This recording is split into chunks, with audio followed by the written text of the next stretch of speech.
Good morning. It is Friday, May 7th, 2021, and this is your gaming morning show, Morning Gaming News. E3 is coming up, and we're getting more and more details about how it's going to work this year. Of course, it'll be a digital-only event this year, and we're getting a good rounded list of companies that are going to partake in E3. There's going to be a digital showcase. So usually we have like 3 or 4 large events for E3, large presentations for E3.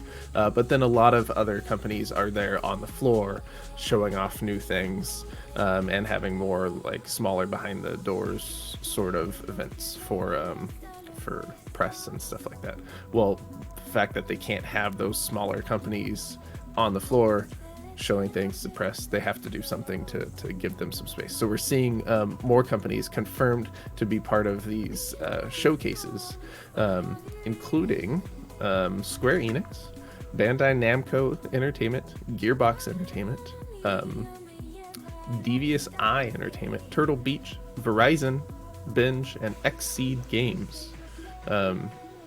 So some familiar names there, some unusual names there. Don't know what Verizon's gonna be doing. What Verizon?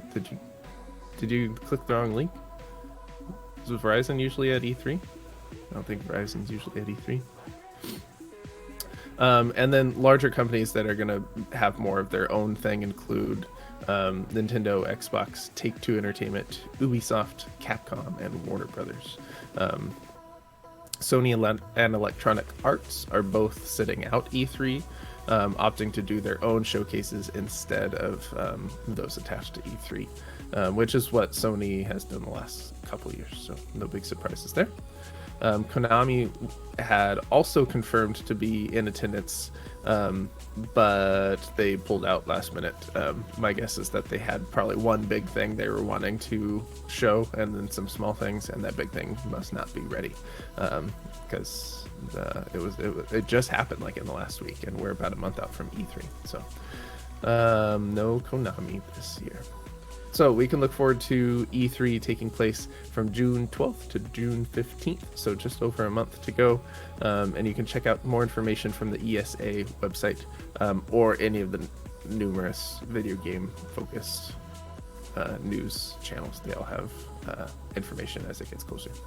Is E3 as big of a deal as it used to be? No. Okay. I don't think so. It's getting easier. It's getting easier for larger video game companies to put out information in ways that they can control year round. So that's where, the State of Plays are coming in, the Nintendo Directs are coming in. You're seeing kind of those hype trailers and those announcement videos all year long, rather than E3 is where we find out everything that's been coming the next year or so.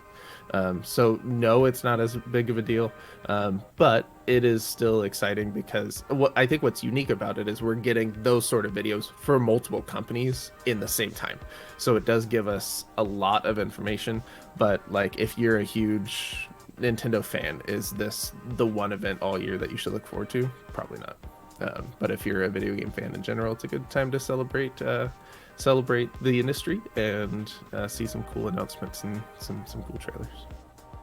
So we'll be checking it out. And Greg Miller from Kinda Funny will be virtual hosting alongside a couple other people this year, and that'll be fun too to see how he does it. Other news story of the day. This popped up a couple days ago and I ignored it, but it keeps coming back, so I figured we should look at it and talk about it. A lot of people are going sue crazy right now, lawsuit crazy.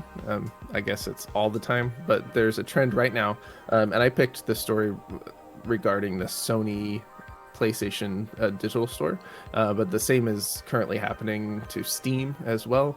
And I feel like there was one other one, but I didn't see it, so I don't remember. But they're being sued over digital store sales exclusivity. people are claiming that these digital stores are operating an unlawful monopoly by restricting purchases of PlayStation games to the PlayStation Store and Steam games to the Steam Store. This all originated from a Bloomberg report, but we're looking at an article from Matt Purslow of IGN.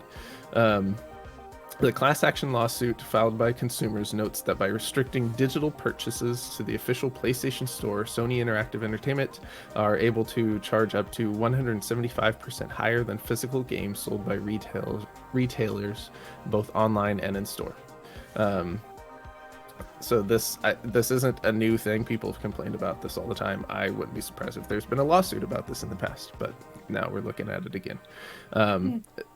A lot of it also stems from the fact that places like Sony and maybe even Steam at this point used to allow third-party retailers to sell digital download codes for games, and then they've slowly been backing away from that. So you can still, like, Returnal is the example they use in this article. You can buy the physical copy of Returnal from Target or Amazon or many other sites, but you have to go to Sony's digital store to buy a digital copy of Returnal. So that's really where the logic comes in. And I think this is something we're going to see more, and something that we need to address as a community, and all these companies need to kind of figure out the best way to have the practices as we transition more and more towards digital only, a digital only world, and we don't have these physical copies. Because it's true, you can't go to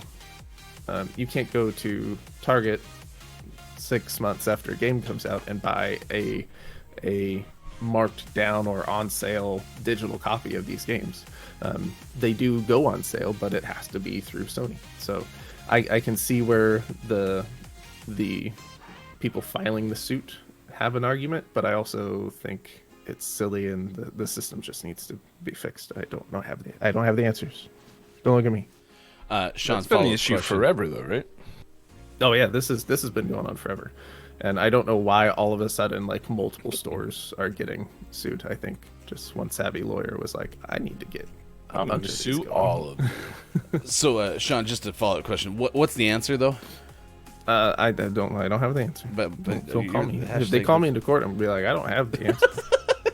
This is an economy. Reminder: you're under oath. Economies. You're under oath. You're doing it, man. Hashtag video game expert.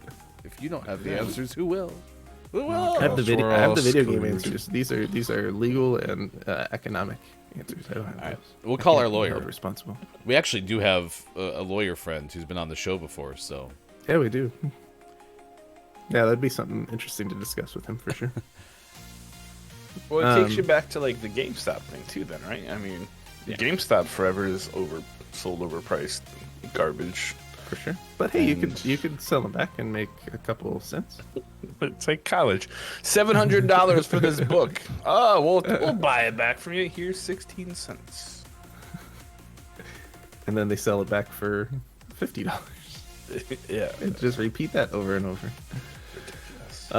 And always last but never least, we finish off today's Gaming Morning Show morning gaming news with the world-renowned segment within a segment where we take a look at what is out today.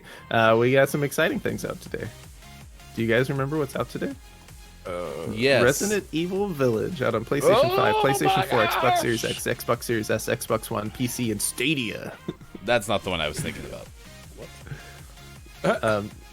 We also have Chroma, Quaternion. Yes, that's the one that's out And an today. Xbox Series X, Xbox Series S, Xbox One, and PC. Pre-downloaded already. Flowing Lights out on Xbox One. Was there no question mark? Papetura out on PC and Mac. The Papetura what? Invisible Hand out on PC. Patch Quest out on PC. I wonder if they have a day one patch for that game. I was gonna say the same thing. Total Arcade Racing out on Switch, which I think is the 20th time Total Arcade Racing has been released. C14 Dating out on Switch. Super Disc Soccer out on Switch. Disc soccer. Sweet Swap out on Switch. Sweet Swap out on Switch. Sweet Swap out on Switch. Sweet swap, pop, pop, pop. And for the most prestigious award in video game focused morning shows, your favorite segment within a segment within a segment. Today's name of the morning goes to Ninja Epic Adventure out on Switch. Epic Ninja Adventure. I hope that is the theme song. That is great. That is absolutely great. Sign this man. Sign this man to a recording contract, please. That has to be it. Oh my gosh.